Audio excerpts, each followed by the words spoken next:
Hello my dear friends, myself Vikas Kumar. सबसे पहले तो आप सभी का मेरे चैनल द पॉलिटिकल माइंड पे स्वागत है। जैसा कि आप सभी जान रहे हैं कि मैं यहाँ पे रिवीजन सीरीज़ पे काम कर रहा हूँ, which is specially focused on target 2022 UGC net JRF political science. मैंने बात कर लिया अरिस्टोटल के बारे में, मैंने बात कर लिया प्लेटो के बारे में, मैंने बात कर लिया मैकियावेली के बारे में। आज मैं बात करना चाहूँगा थॉमस हॉब्स के बारे में। तो चलिए बिना देरी किए हुए थॉमस हॉब्स को पढ़ते हैं और जानते हैं। कार्ल मार्क्स ने कहा था थॉमस हॉब्स के बारे में कि he was father of all of अस, कि वो हम सभी के पिता थे। ये थॉमस हॉब्स का स्टेटमेंट था। तो आप इसी से समझ सकते हैं कि आखिर हॉब्स का इम्पोर्टेंस क्या था। अगर हम हॉब्स के बारे में कहें कुछ महत्वपूर्ण फैक्ट्स के बारे में, तो he was known as Newton of political science. आखिर इनको न्यूटन ऑफ पॉलिटिकल साइंस क्यों कहा गया? क्योंकि उन्होंने कहीं जो साइंस के जो साइंटिफिक मेथड थे उन्होंने सोशल साइंसेज में अप्लाई करने की कोशिश की। He is also known as first modern social contact thinker, क्योंकि उनका कहना था state is not natural not divine but state is created by the man itself, कि स्टेट ना तो नेचुरल है ना तो डिवाइन है, बल्कि स्टेट जो है किसके द्वारा क्रिएट किया गया है? मैन इटसेल्फ के द्वारा किया गया है, व्यक्ति के द्वारा ही क्रिएट किया गया है। साथ ही साथ उनको कहा जाता है grand father of modern liberalism. क्यों उनको कहा जाता है ग्रैंड फादर? क्योंकि उनका जो ज़्यादा जोर था वो individualistic nature of the man था, कि man is individualistic in the nature, man is materialistic individualistic in the nature. तो इसीलिए उनको कहा जाता है grand father of modern liberalism. तो ये कुछ फैक्ट्स आप ध्यान रखिए उनके बारे में। साथ ही साथ वो पहले व्यक्ति थे जिन्होंने लिजिटमाइज किया था रेजिस्टेंस को। ही लिजिटमाइज द रेजिस्टेंट, कि अगर जो रूलर है अगर वो अपनी ड्यूटीज़ को परफॉर्म नहीं कर पा रहा है तो आप जो है रेजिस्टेंस या रिवोल्यूशन एक तरह से कर सकते हैं। So he was the first who legitimize the resistance.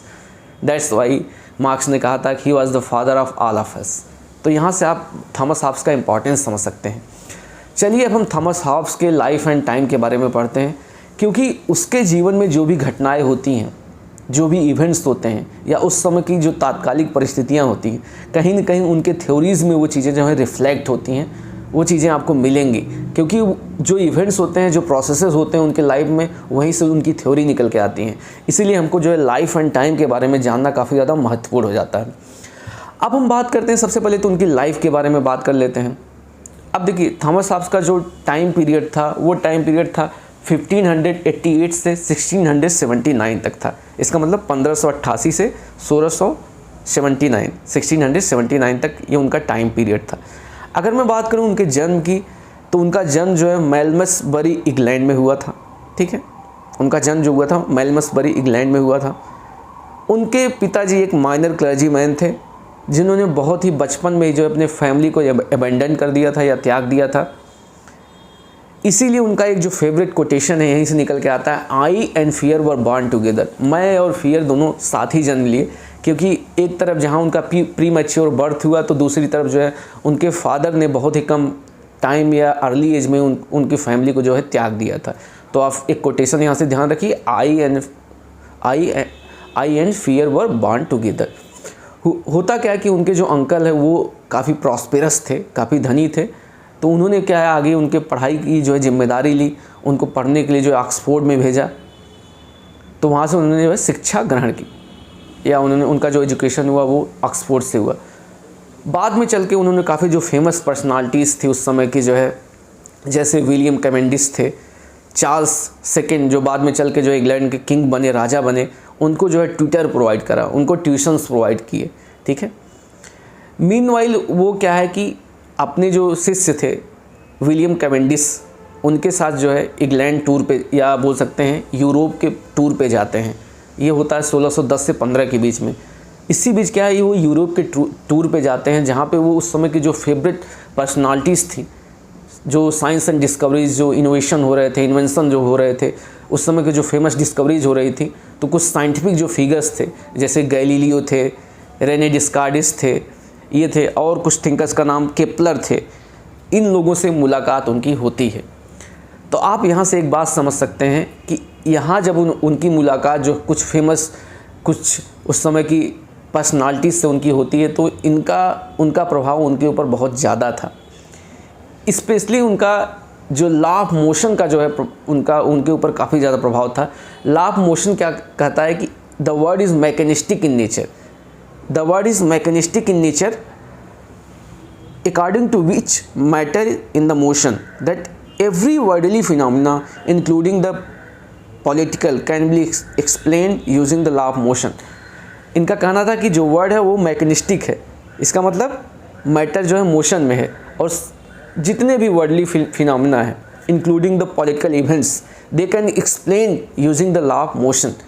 तो यहाँ से आप ये समझिए कि जो स्पेशली उनके जो साइंटिफिक मेथड्स थे वो यहाँ से प्रभावित थे, जब वो जो है यूरोपियन टूर पे जाते हैं अपने शिष्य विलियम कैवेंडिश के साथ, और उस समय की जो ग्रेट पर्सनालिटीज़ थी जैसे केपलर थे, गैलीलियो थे, रेने डेकार्ट जो थे, उनसे जब उनकी मुलाकात होती है तो उनके जो साइंटिफिक मेथड्स थे उनसे वो काफ़ी ज़्यादा प्रभावित थे।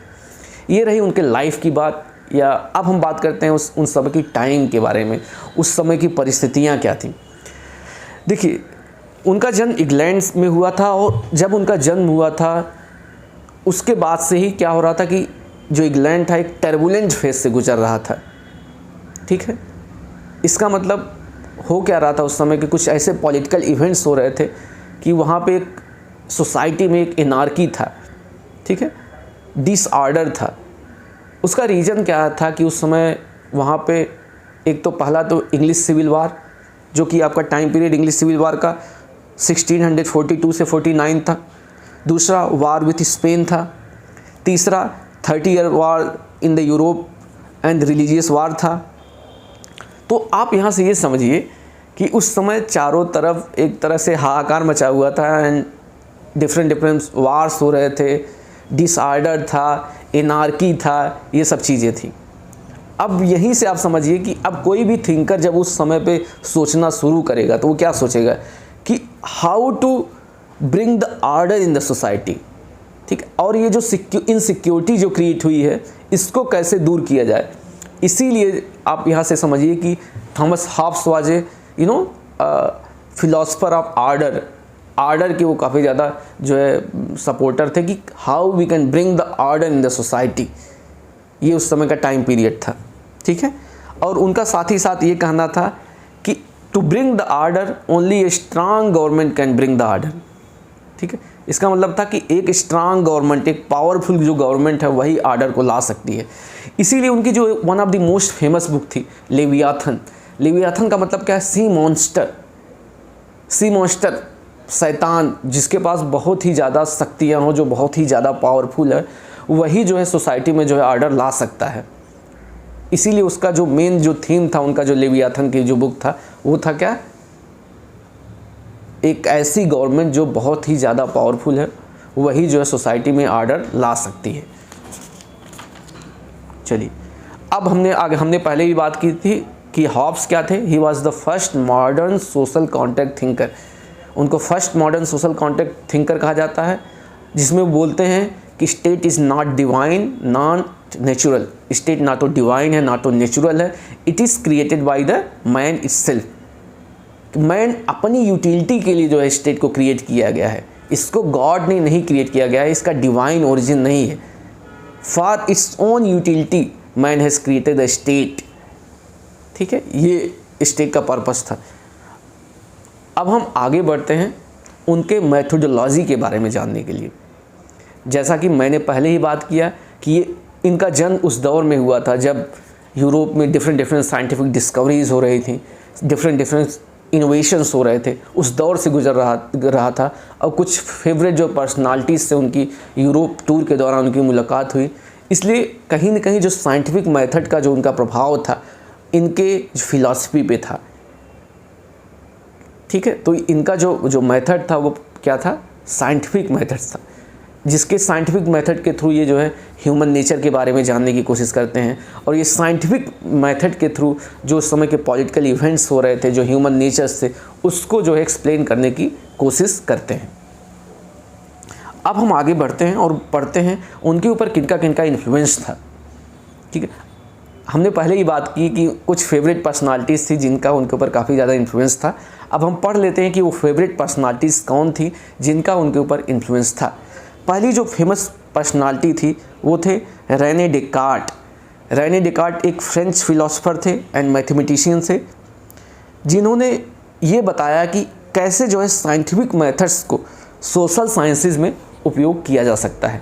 रेने डेकार्ट ने क्या बताया कि how the scientific method can be used in the social sciences. ये रेने डेकार्ट की बात थी, इससे ज़्यादा वो काफ़ी ज़्यादा प्रभावित थे। दूसरे थिंकर कौन थे जिससे काफ़ी ज़्यादा वो प्रभावित थे, दूसरे थे या दूसरे साइंटिस्ट कौन थे जो जिससे ज़्यादा वो प्रभावित थे, वो थे गैलीलियो। गैलीलियो को आप भली बात जो है गैलीलियो से परिचित होंगे। गैलीलियो का एक जो मेथड था रिजोल्यूटिव कंपोजिटिव मेथड, रिजोल्यूटिव कंपोजिटिव मेथड जो था, इससे ज़्यादा जो है काफ़ी ज़्यादा हॉब्स प्रभावित थे। ये रिजोल्यूटिव कंपोजिटिव मेथड था क्या? ये था कि किसी भी अगर कॉम्प्लेक्स फिनोमेना को आपको समझना है तो कॉम्प्लेक्स फिनोमेना को समझने के लिए आपको एलिमेंट्री पार्ट को समझना होगा, फिर वहाँ पे आपको रिलेशनशिप फाइंड आउट करने पड़ेंगे, फिर आपको एक्सप्लेन करना पड़ेगा। इसका मतलब अगर किसी कॉम्प्लेक्स फिनोमेना को आपको समझना है तो आपको एलिमेंट्री पार्ट को समझना होगा, फिर उसके बाद आपको एक्सप्लेन करना होगा, ठीक है। अब उसके बाद वो प्रभावित किससे थे और हम पढ़ लेते हैं। वो ज्योमेट्री से प्रभावित थे काफ़ी ज़्यादा। ज्योमेट्री उनका मानना था कि ये सबसे ज़्यादा लॉजिकल है, ये one of the most logical subject. तो ये काफ़ी ज़्यादा ये भी कहते थे कि मैं जिस थ्योरी में आ रहा हूँ वो लॉजिकल इन नेचर है, इसलिए ये ज्योमेट्री से बहुत ज़्यादा प्रभावित थे। थॉमस हॉब्स का कहना था कि we can use the concept of 3 disciplines to develop scientific method in political studies, that is geometry, physics and psychology. इनका कहना था कि अगर हमको साइंटिफिक मेथड अगर पॉलिटिकल स्टडीज़ में डेवलप करना है तो हमको 3 डिसिप्लिन्स को मिला के एक जो मेथड को बनाना होगा, उससे प्रभावित होकर। वो डिसिप्लिन्स कौन कौन थी? पहली थी आपका जियोमेट्री, जिसको वो सबसे ज़्यादा लॉजिकल मानते थे, दूसरा फिजिक्स, तीसरा साइकोलॉजी, ये था। अब हम चलिए आगे बढ़ते हैं नेचर ऑफ मैन के बारे में। तो हॉब्स नेचर ऑफ मैन के बारे में पढ़ते हैं कि आखिर मैन का नेचर क्या था उस समय, ठीक है। जैसा कि आप सभी जानते होंगे कि उस समय मैंने बात किया कि वहाँ का जो टाइम था वो एक टर्बुलेंट फेज से गुजर रहा था।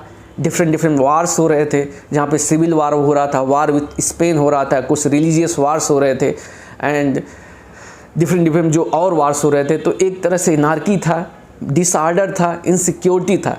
तो इसका मतलब क्या है, ये जो ह्यूमन नेचर को ऑप्टिमिस्टिक तरीके से नहीं, एक पेसिमिस्टिक तरीके से देख रहे होंगे।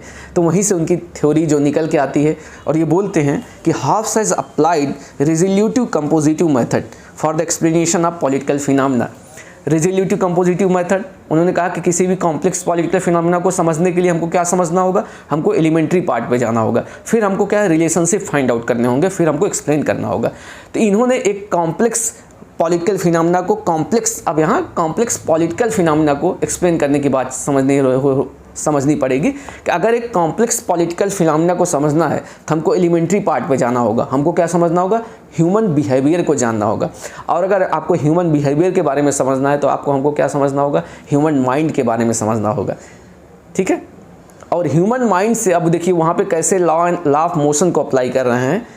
मैकेनिस्टिक उसको क्या करता है, मैकेनिस्टिक जो बोला जा रहा है कि द वर्ड इज़ मैकेनिस्टिक, कि सभी चीज़ें मोशन में हैं। तो अब वो देखिए कैसे लॉ ऑफ मोशन को ह्यूमन माइंड से रिलेट करते हैं और वो एक्सप्लेन करने की बात करते हैं। वो बोलते हैं कि like everything in the universe mind is also made up of the particle. देखिए सभी चीज़ों की तरह माइंड जो है पार्टिकल से ही बना है, ठीक है। जब तक हम जिंदा हैं वो क्या है, particles are in the state of motion. जब तक हम जिंदा है क्या है, पार्टिकल जो स्टेट ऑफ मोशन में होंगे, ठीक है। अब देखिए यहाँ पे 2 बातें अब यहाँ पे आपको समझनी होंगी, ठीक है, कि all human actions can be classified in the 2 types. सभी जो ह्यूमन एक्शंस है उसको दो भागों में क्लासिफाई किया जा सकता है। पहला, आइदर पर्सन डज समथिंग और अवॉइड समथिंग, ठीक है। दूसरा, and these emotions are guided by the 2 basic motion, that is inclination or aversion। या particle stimulates either particle in our brain move towards it or move away it। इसको आप बहुत simple शब्दों में समझने की कोशिश करिए कि सभी चीज़ों में जब मोशन हो रहा है, ठीक है, तो हमारे जो माइंड है वहाँ पे भी मोशन हो रहा है। यहाँ पे 2 टाइप के मोशन की उन्होंने बात की, एक इंक्लिनेशन और एक एवर्जन। या जब किसी भी एक्सटर्नल स्टिमुलाई होगा तो हमारे जो माइंड में जो पार्टिकल्स होंगे या तो वो पास आ रहे होंगे moving towards it, are moving away, ठीक है, आर इंक्लिनेशन आर एवर्जन। अब यही जो पार्टिकल्स से मूवमेंट्स होंगे, यही ह्यूमन बिहेवियर, ह्यूमन एक्शंस को जो है डिसाइड करेंगे कि जब पार्टिकल्स के मूवमेंट्स एक तरफ आ रहे होंगे, इसका मतलब व्यक्ति वो काम करना चाह रहा होगा, either he wants to do something, और जब एक दूसरे से दूर जा रहे होंगे तो he wants to avoid something. ये आप समझिए। तो यहाँ पे आप ये समझिए, इसका मतलब क्या है कि मनुष्य जो व्यक्ति है वो कुछ चीज़ों को करना चाहेगा और कुछ चीज़ों को अवॉइड करना चाहेगा, ठीक है। अब व्यक्ति उन चीज़ों को करना चाहेगा जो उसको प्लेजर देंगी, एंड उन चीज़ों को अवॉइड करना चाहेगा जो उसको पेन देंगी, ठीक है। इट मीन्स दैट कोई भी व्यक्ति जो है he wants to attain more and more pleasure and he wants to avoid pain. वो अधिक से अधिक प्लेजर को गेन करना चाहता है, लेना चाहता है हैप्पीनेस को, और पेन को अवॉइड करना चाहता है। तो यहाँ से वो कंक्लूजन पे आ रहे हैं कि man is individualistic in the nature, man is materialistic in the nature, कि मैन जो है इंडिविजुअलिस्टिक इन द नेचर होता है, क्योंकि वो वही समझ सकता है कि उसके पार्टिकल, उसके माइंड में किस तरह के मूवमेंट हो रहे हैं, कि कौन सी चीज़ें उसको प्लेजर दे रही हैं, कौन सी चीज़ें उसको पेन दे रही हैं, ठीक है। तो यहाँ से आप man is individualistic in nature कहा गया है, इसीलिए उनको ग्रैंडफादर ऑफ मॉडर्न लिबरलिज्म कहा गया है, क्योंकि उन्होंने individualistic nature of the man पे काफ़ी ज़्यादा जोर दिया। अब हम आगे बढ़ते हैं। वो बोलते क्या हैं कि मैन इज, अब इंडिविजुअलिस्टिक के साथ यूटिलिटेरियन इन द नेचर, कि वो उन चीज़ों को अडॉप्ट करना चाहता है कि जो उसको अधिक से अधिक प्लेजर दें, कि man is utilitarian by nature, so man is individualistic by nature.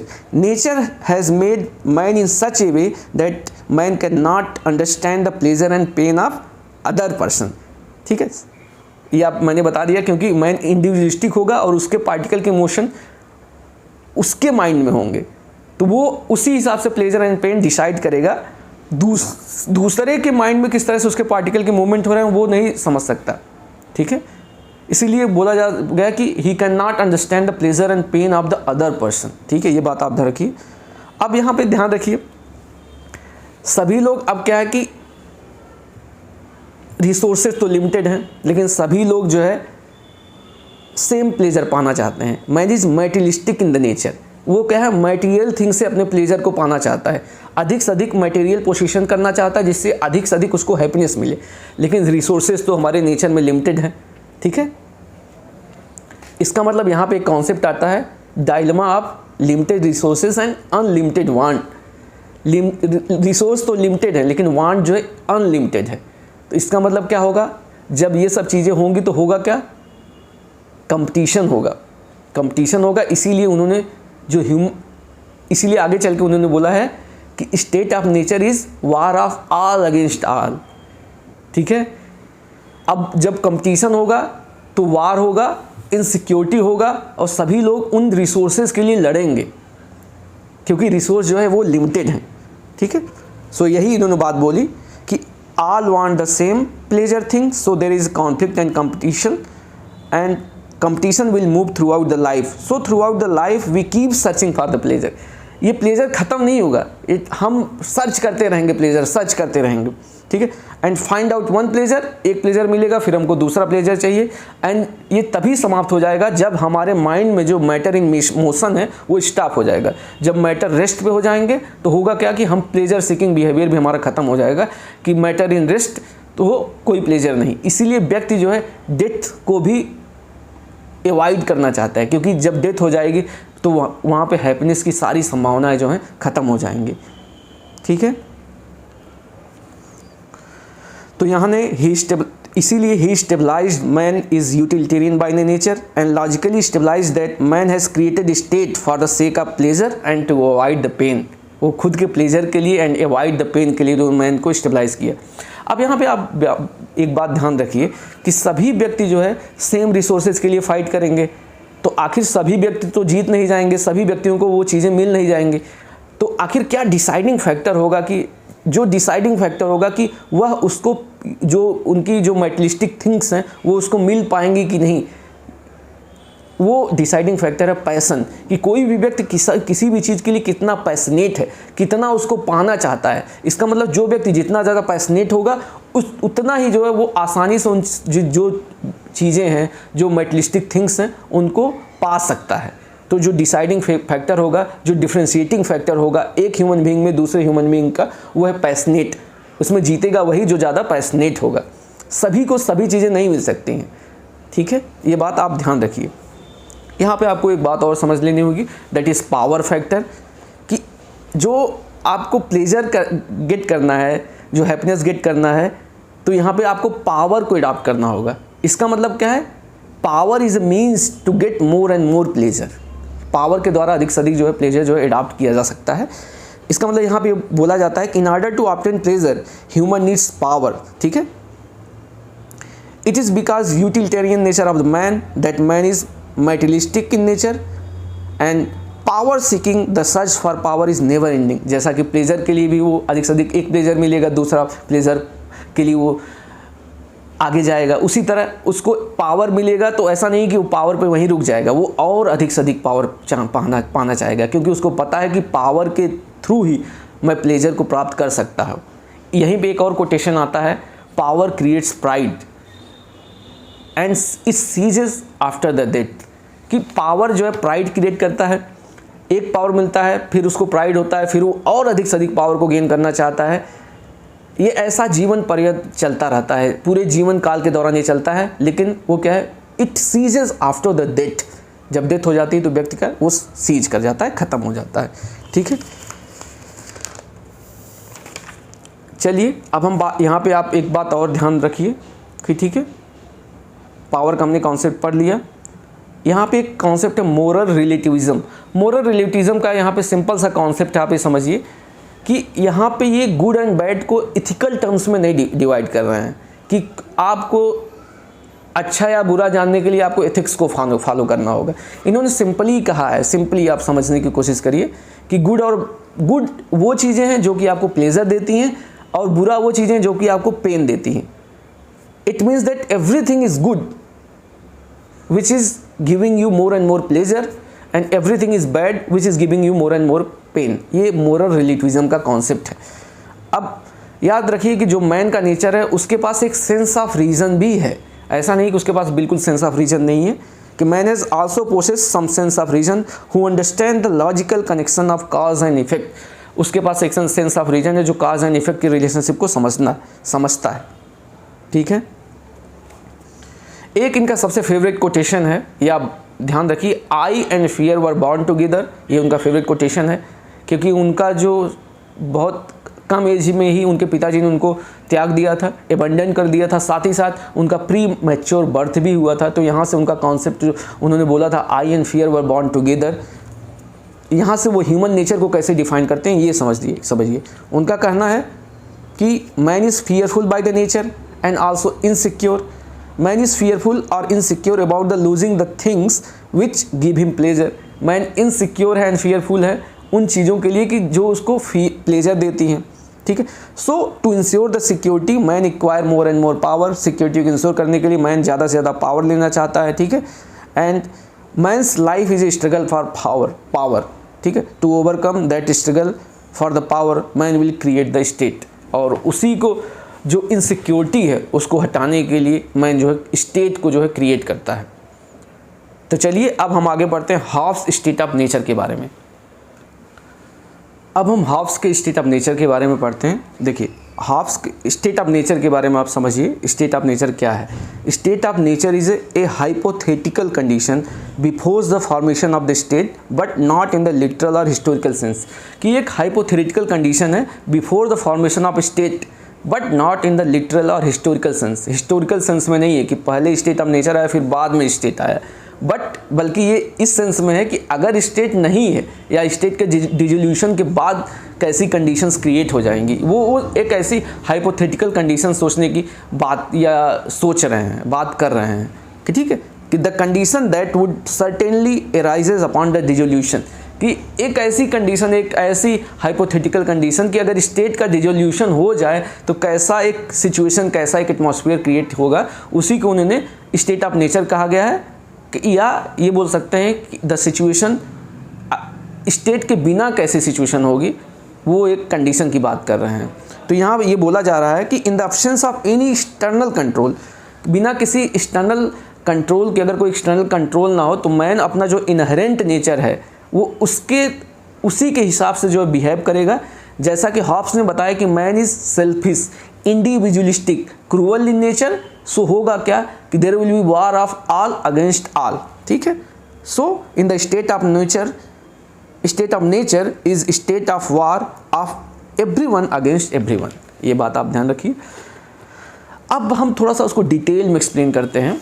यहाँ पे आप बात समझने करिए कि there is direct relationship between the state of nature and the state of nature and the nature of the man. There is direct relationship between the nature of man and the state of nature.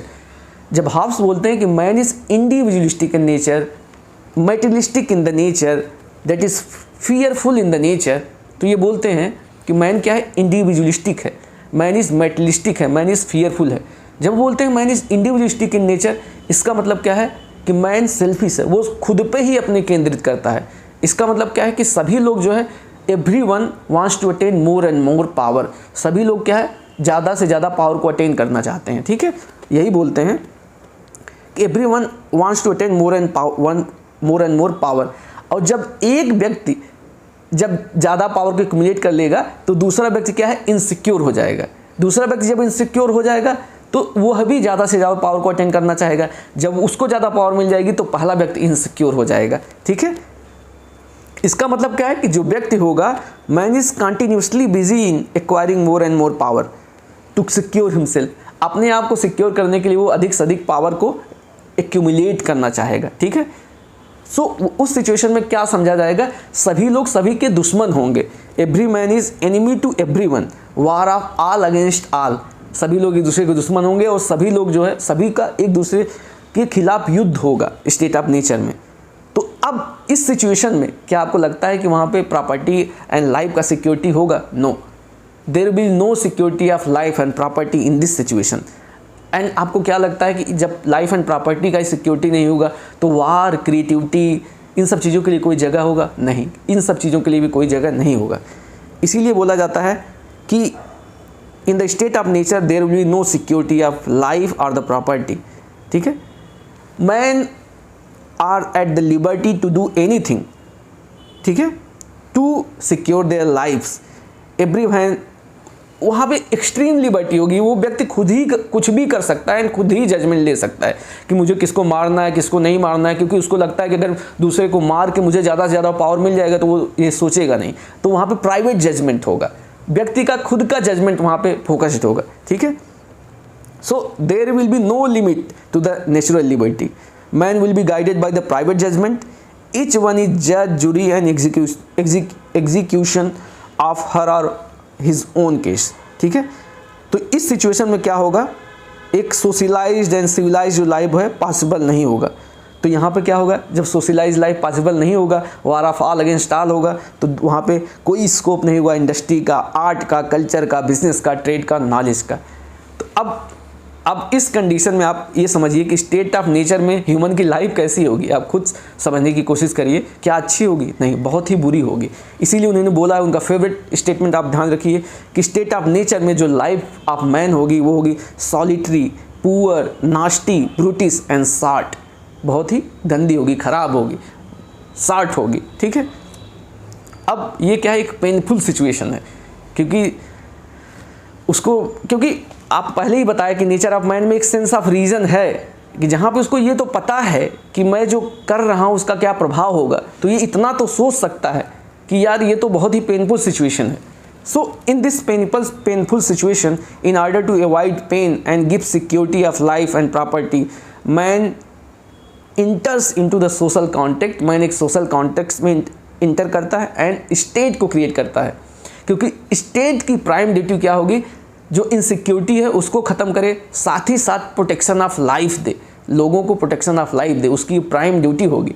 क्योंकि उसको लगता है कि एक social contact के through अगर हम state को बना लेते हैं, स्टेट क्या होगा कि जो ये इनसिक्योरिटी है उसको ख़त्म करेगा, जो सेंस ऑफ इनसिक्योरिटी है, साथ ही साथ जो हमारा प्रोटेक्शन टू लाइफ है वो भी उसको देगा। तो यहाँ से एक सोशल कॉन्टेक्ट होता है एंड स्टेट का निर्माण किया जाता है।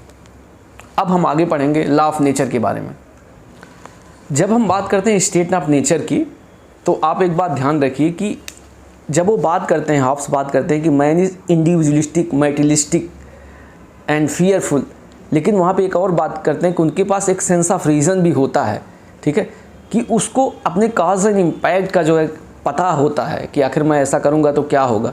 वहीं से जो है लॉ ऑफ नेचर आता है। लॉ ऑफ नेचर क्या है? It is universal code guided by the reason. ये क्या है? यूनिवर्सल कोड है that is guided by the reason of the man itself. Hobbes ने 19 जो है आप लॉ ऑफ नेचर की बात की है, 19 लॉ ऑफ नेचर की बात की है, and it has played a important role in the transformation from state of nature to the state of nature to civil society. ये क्या है? जो आपका लॉ ऑफ नेचर है, ये एक इम्पॉर्टेंट रोल प्ले किए हैं स्टेट ऑफ नेचर से सिविल सोसाइटी तक जाने पे। इन्होंने कितने जो है लॉ ऑफ नेचर की बात की है? That is universal code guided by the reason. इन्होंने 19 लॉ ऑफ नेचर की बात की है, जिसमें से हम कुछ लॉ ऑफ नेचर की बात कर लेते हैं। तो हमने ये समझ लिया कि लॉ ऑफ नेचर क्या है। अब हम पढ़ते हैं कुछ 3 या 4 जो है जो उनके इम्पॉर्टेंट लॉ ऑफ नेचर है, उसके बारे में हम बात कर लेते हैं। सबसे पहला तो ये है कि self preservation is a prime duty, कि आखिर कैसे खुद को सुरक्षित किया जाए, यह एक प्राइम ड्यूटी है। आत्म सुरक्षा जो है प्राइम ड्यूटी है। दूसरा अगर बात करते हैं कि जो आप दूसरों के साथ करना चाहते हैं या जो दूसरों से चाहते हैं वो खुद पे भी आप अप्लाई करें, ठीक है। जो आप दूसरों से चाहते हैं वो खुद पे भी आप खुद भी करें। ये दूसरा लॉ ऑफ नेचर उन्होंने बात की। तीसरा उन्होंने बात की every person should seek peace, सभी पर्सन को सीक पीस करना चाहिए, कि एक ऐसा एटमॉस्फेयर क्रिएट करना चाहिए जहाँ पे इनसिक्योरिटी ना हो। ये सब चीज़ें उनके सेंस ऑफ रीजन से आ रहा है, ध्यान रखिए। साथ ही साथ एक चौथे लॉ ऑफ नेचर की उन्होंने बात की, मेंटेन द कोवेनेंट्स मेड, कि अगर आपने कुछ नियम कानून बना लिए हैं तो उसे मेंटेन करना चाहिए, उसे फॉलो करना चाहिए। ये उन्होंने 4th लॉ ऑफ नेचर की बात की है। तो हमने यहाँ पे लॉ ऑफ नेचर के बारे में समझ लिया, उसके बारे में एक्सप्लेन किया। अब हम चलिए आगे बढ़ते हैं सोशल कॉन्ट्रैक्ट के बारे में। तो जैसा मैंने पहले ही बात किया था कि जो स्टेट ऑफ नेचर थी एक पेनफुल कंडीशन थी, लाइफ जो थी ब्रूटिश थी, शार्ट थी, ठीक है, काफ़ी ज़्यादा पेनफुल थी। तो उस पेनफुल सिचुएशन से बाहर आने के लिए जो क्या है, लोगों ने आपस में सोशल कॉन्ट्रैक्ट किया, ठीक है, एंड सोशल कॉन्ट्रैक्ट के थ्रू उन्होंने स्टेट का निर्माण किया। तो चलिए अब हम थोड़ा सा सोशल कॉन्ट्रैक्ट के बारे में पढ़ लेते हैं कि man in the state of nature come out of it by following the law of nature, कि वो जो लॉ ऑफ नेचर का मैंने बात की उसको फॉलो करके वो उससे बाहर आता है।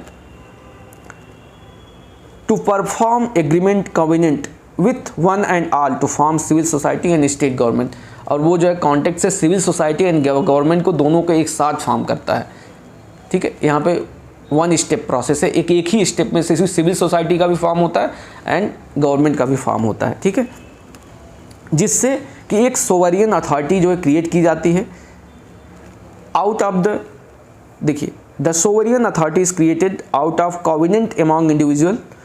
The sovereign himself stand outside the covenant, sovereign उस जो आपका जो कोवेनेंट है उसमें पार्टिसिपेट नहीं करता है, ठीक है, and he is not party to contract, he is outcome of the contract. जो सोवरियन जो क्रिएट किया जाता है, ठीक है, वो he was the outcome of the contract, he was not part of the contract, ठीक है। जहाँ पे each man makes an agreement with every one in the following manner, जहाँ पे सभी लोग एक दूसरे के साथ ये एग्रीमेंट करते हैं इन द फॉलोइंग मैनर। किस तरह से, आप इस सेंटेंस को ध्यान रखिए कि I authorised and give up my right of governing myself, मैं अथोराइज करता हूँ और मैं अपने जो हक है, अपने राइट्स को मैं उसको गिव अप करता हूँ, देता हूँ या छोड़ता हूँ। टू दिस मैन, किस व्यक्ति को? उस सोवरियन व्यक्ति को, जो सोवरियन अथॉरिटी क्रिएट किया जा रहा है।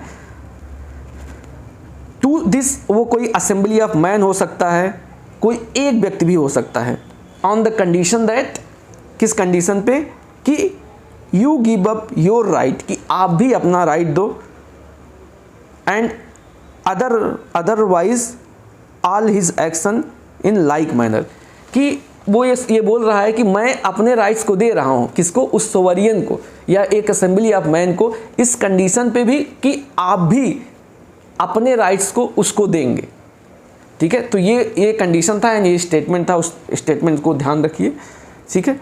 So people have entered into the contract with each other where people have surrendered their natural right to sovereign in exchange of common peace and security, कि पीस एंड सिक्योरिटी के लिए वो sovereign का एक निर्माण करते हैं और उसको सारे राइट्स और जो हक है उसको प्रदान कर देते हैं, ठीक है। तो वो क्या करते हैं, they have transferred their rights will power to the third party. वो थर्ड पार्टी कोई भी हो सकती है, एक आर्टिफिशियल मैन भी हो सकता है, एक मोर्टल गॉड भी हो सकता है, एक सोवरियन हो सकता है, एक कॉमनवेल्थ हो सकता है, ठीक है, और द स्टेट एक लेवियाथन भी हो सकता है, ठीक है, जिसको द स्टेट लेवियाथन का निर्माण उन्होंने बात की थी। सो यहाँ पे स्टेट क्या एक सोवरियन बन जाता है एंड पीपल अपनी सोवरिनिटी को लॉस्ट कर जाते हैं, ठीक है। Now people don't have freedom to do what they want. अब व्यक्ति के पास कोई अधिकार नहीं, वो कुछ भी कर सकते हैं। They have to act as a will of sovereign, और उसको सोवरियन के विल पे ही काम करना पड़ेगा। Will of the sovereign is the law, and जो सोवरियन का जो विल होगा वही लॉ होगा, वही कानून होगा। जैसा कि हॉब्स ने कहा था कि ये जो अभी कंडीशन है, जो एनार्की है, डिसऑर्डर है जो इंग्लैंड में, इसको मिटिगेट करने के लिए एक पावरफुल गवर्नमेंट हमको चाहिए।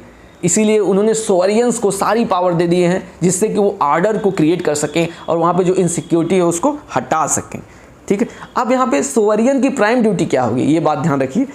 Duty of the sovereign will B to maintain the peace and security, to maintain the order in the society, to bring the order in the society, and to protect the one another from the external threat। अब यहाँ पे क्या sovereign का जो right होगा उसके पास भी कुछ राइट होंगे। राइट ऑफ द सोवरियन, उसके पास बहुत एक्सेसिव राइट्स होंगे, एब्सोल्यूट पावर्स होंगे कि वो पीस एंड सिक्योरिटी को मेंटेन करने के लिए कुछ भी कर सकता है, ठीक है। एंड यहाँ पे सिटीजन की ड्यूटी क्या होगी कि जो सोवरियन के द्वारा जो लॉज बनाए जा रहे हैं उसको फॉलो करना, ठीक है। एंड सिटीजन्स का भी कुछ राइट होगा यहाँ पे, हाँ, उनके पास राइट ऑफ सेल्फ प्रिजर्वेशन होगा, ठीक है। उनके पास राइट ऑफ सेल्फ प्रिजर्वेशन भी होगा। साथ ही साथ अगर सोवरियन जहाँ पे कानून नहीं बनाता है वहाँ पे भी उनको कुछ भी करने का अधिकार होगा। यहाँ पे इसीलिए निगेटिव लिबर्टी का भी कॉन्सेप्ट यहाँ पे आता है जो बात करते हैं। अब यहाँ पे कुछ feature of the social contract की बात कर लेते हैं। सबसे पहले जो सोवरियन होगी वो पार्टी नहीं होगी कॉन्ट्रैक्ट की। दूसरा, so he is not answerable to anyone, किसी के प्रति वो उत्तरदायी नहीं होगा, ठीक है। वह ही कैन बी पर्सन हो सकता है, एक काउंसिल ऑफ पर्सन हो सकता है, और एनी अनदर फॉर्म्स में हो सकता है।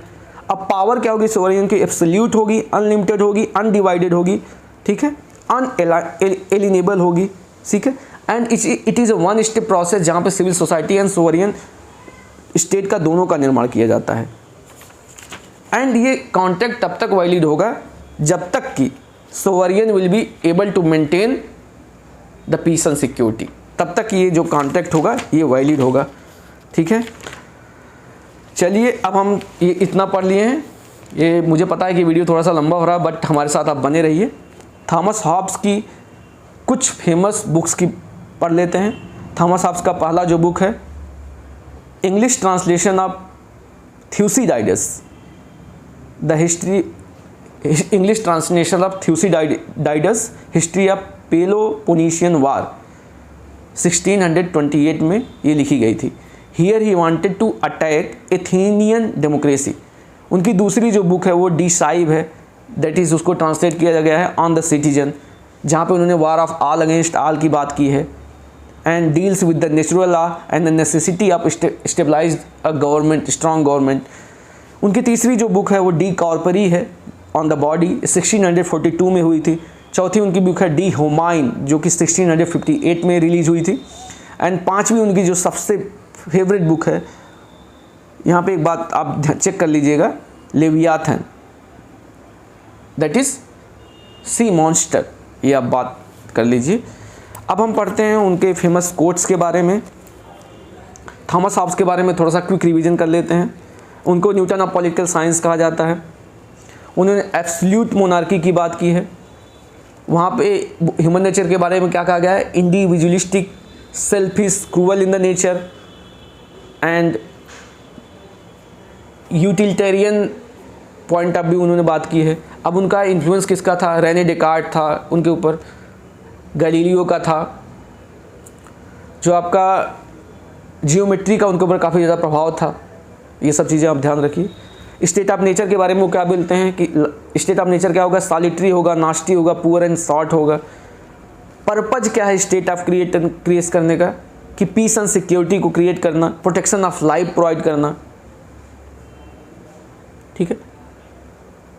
सोशल कॉन्ट्रैक्ट क्यों क्रिएट किया गया है, या सोशल कॉन्ट्रैक्ट के थ्रू क्या होगा कि मैन अपने सारे राइट्स को जो है किसी सोवरियन को ट्रांसफ़र कर देगा, एक किस कंडीशन पे कि वो उसको राइट टू लाइफ प्रोवाइड करेगा, ठीक है।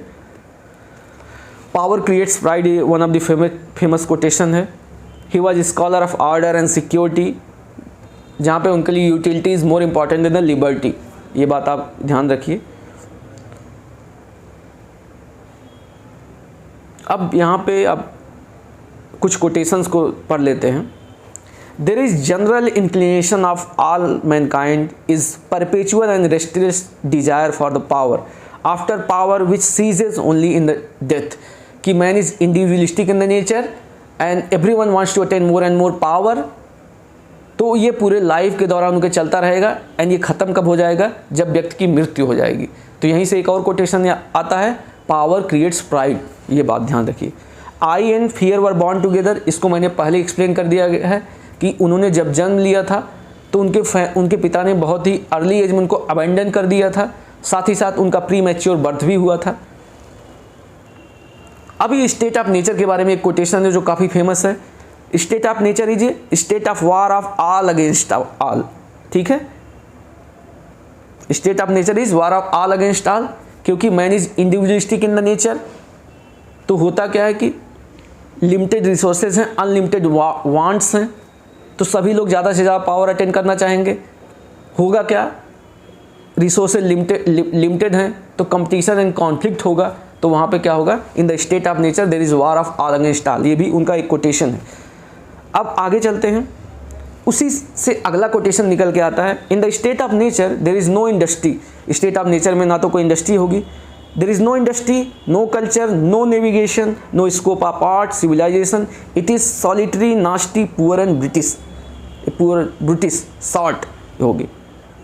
अब अगला जो कि उनका सोशल कॉन्टेक्ट से एक कोटेशन निकल के आता है, I authorise to give up mine rights to governing myself to the man or association on the condition that you give up your right and authorize him in the like manner। कि मैं अपने rights को छोड़ता हूँ इस condition पे कि तुम भी अपने राइट्स को छोड़ोगे और उसको किसी एक व्यक्ति को दोगे या किसी एक ऑर्गेनाइजेशन को दोगे, सेम तरीके से। उसके बाद और एक उनका फेवरेट कोटेशन है, there can not be two sovereign in on the single territory. एक सिंगल टेरिटरी पे दो सोवरियन नहीं हो सकते हैं। जब उन्होंने लेवियाथन की बात की, सी मॉन्स्टर की बात की, एक एब्सोल्यूट मोनार्की की बात की, एक स्ट्रांग गवर्नमेंट की बात की कि एक स्ट्रांग गवर्नमेंट ही जो है वहाँ पे ऑर्डर को क्रिएट कर सकती है, तो यहाँ पे दो सोवरियन नहीं हो सकते हैं। ये भी उन्हीं का था। तीसरा, covenants without the swords are nothing but words. कि कोई भी कॉवेनेंट्स, एक कोई भी आप ये सकते हैं कोई भी कॉन्ट्रैक्ट अगर होता है, अगर कोई स्वार्ड नहीं होगा, कि अगर मान लीजिए कोई कॉन्ट्रैक्ट को वायलेट करता है, कोई पनिशमेंट नहीं होगा, तो वो कोई ऐसा कोई कॉवेनेंट ही नहीं होगा। वो क्या होगा? बस एक शब्द होगा। इसीलिए पनिशमेंट नीडेड होगा। पनिशमेंट जब नीडेड होगा तो फियर क्रिएट होगा, फियर क्रिएट होगा तो लोग उसको वायलेट नहीं करेंगे, वायलेट नहीं होगा तो लोग क्या है उन लाइन ऑर्डर को जो है मानेंगे और पीस एंड सिक्योरिटी वहाँ पे आ सकती है। इसके बाद उन्होंने बोला, all natural laws are article of peace or counsel of prudence. ये बात आप ध्यान रखिए। Law made by the state is law in the proper sense. ये भी उन्हीं का था। लॉ, बहुत ही फेवरेट कोटेशन, आप ध्यान रखिए। Liberty is where law is silent. Liberty वहाँ है जहाँ पे लॉ साइलेंट है। नो लॉ नो लिबर्टी, ये भी उन्हीं का कोटेशन था। It is not wisdom but authority that makes law. ये भी उन्हीं का कोटेशन था, ध्यान रखिए। Force and fraud are in the war are two cardinal virtues. Force and fraud in the war are the two cardinal virtues. ये भी उन्हीं का कोटेशन था। इन the state of nature profit is a measure of right. ये भी उन्हीं का quotation था। तो चलिए इसी के साथ मैंने सारी जो इम्पोर्टेंट चीज़ें थी, ये वीडियो काफ़ी ज़्यादा लॉन्ग हो गया, लेकिन उम्मीद है कि अगर आप एक बार इसको कंप्लीट पढ़ लेंगे तो आपको लॉ पूरी तरह से समझ में आ जाएगा। तो चलिए इसी के साथ हम अपने इस वीडियो को समाप्त करते हैं। मेरा आप सभी से रिक्वेस्ट है कि आप जो है इस वीडियो को ज़्यादा से ज़्यादा लाइक करिए, शेयर करिए, सब्सक्राइब करिए एंड कुछ कमेंट्स भी करिए कि जिससे कि मुझे और बेहतर कंटेंट बनाने में सहयोग मिले। हाँ, ये थोड़ा सा डिटेल में हो गया है, लेकिन आई होप कि एग्ज़ाम में इससे बाहर नहीं आए, क्योंकि मैंने क्या किया है कि अगर आपको देखिए कुछ भी समझना है तो आपको फैक्ट्स के साथ अंडरस्टैंडिंग भी आनी चाहिए। थोड़ा सा अंडरस्टैंडिंग आपको डेवलप हो जाएगी तो आप फैक्ट्स को ऑलरेडी समझ लेंगे। तो मैंने यहाँ पे डीपली जो एक्सप्लेन करने की कोशिश की है कि नेचर ऑफ मैन क्या होगा, स्टेट ऑफ नेचर क्या होगा, सोशल कॉन्ट्रैक्ट क्या होगा, ठीक है, इन सब चीज़ों के बारे में बात की है। साथ ही साथ उनके लाइफ एंड टाइम के बारे में भी बात की है, कुछ महत्वपूर्ण फैक्ट्स के बारे में बात की है। तो उम्मीद है कि आप सभी को ये वीडियो पसंद आएगा एंड आप एक दूसरे के साथ शेयर एंड सब्सक्राइब करेंगे। देखिए मुझे उम्मीद है कि आप सभी को ये वीडियो पसंद आएगा। चलिए इसी के साथ मैं अपने इस वीडियो को समाप्त करता हूँ। ओके दोस्तों, नमस्कार।